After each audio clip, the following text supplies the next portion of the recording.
Hi, my name is Isabella, and I want to start off by having you guys think about if you or someone you know plays a college sport.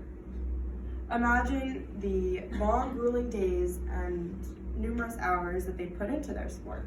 See the stress and damage the sport creates combined with the many rules and regulations that come along with it.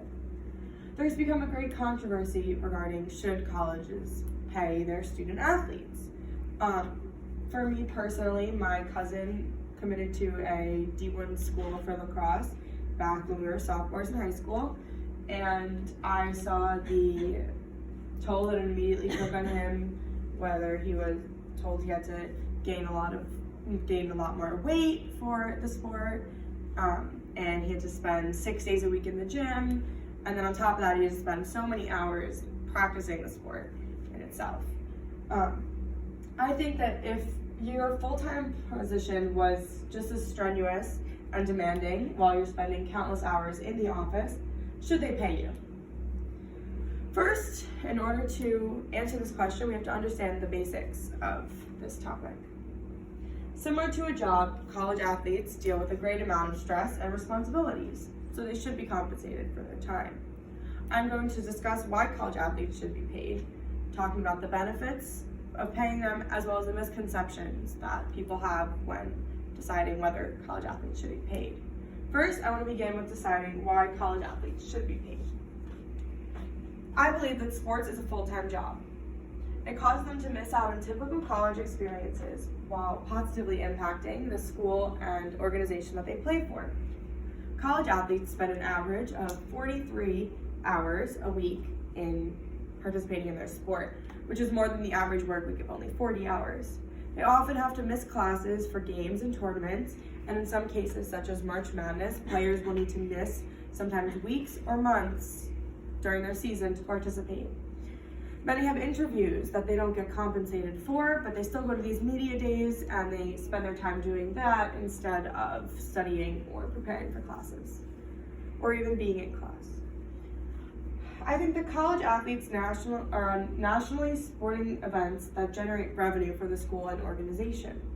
As you can see from the chart, the NCAA makes an average of over $54 million from 14 D1 sports alone. Athletes' names are on jerseys and merchandise, yet they never see a penny of it. And fans and alumni attend the games and contribute more to the incoming sales. The success of the college sports then leads to rising admission and application rates because applicants want to go to a big sports school. And their desire to do that comes from how big of a time they're having. The NCAA over there.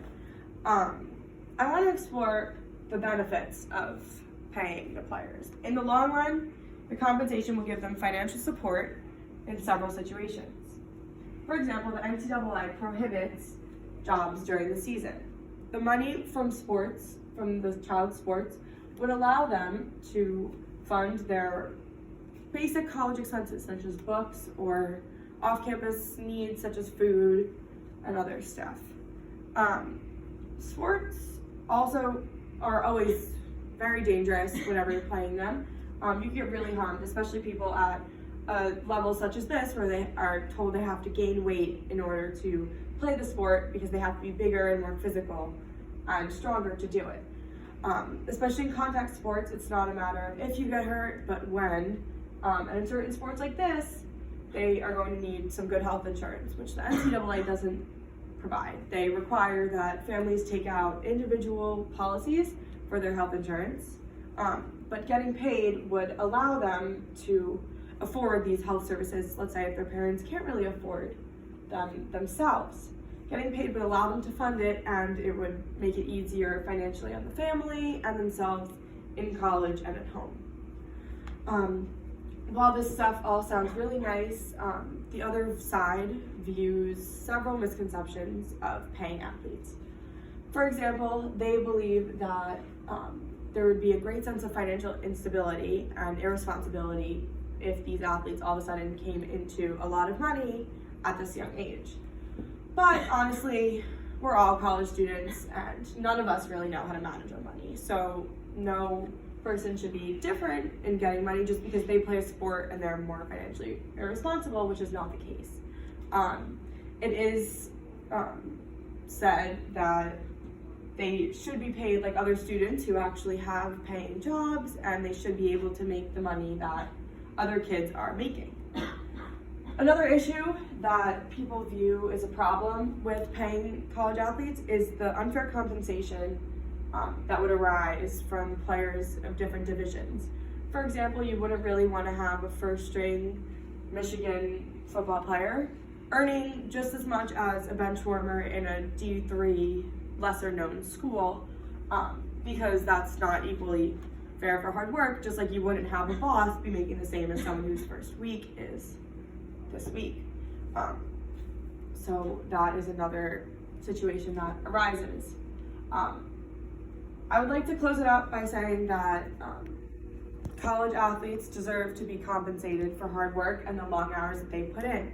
A small portion of the revenue generated by their participation would go a long way in providing financial support that other students have that they don't. While income may raise questions regarding responsibility and distribution pay, college sports are just as like regular jobs, and they should be paid like it. So next time you put in 40+ hours at your paying job, you should think about the hard work and hours that other people put in, but they don't get paid just because they're playing a sport.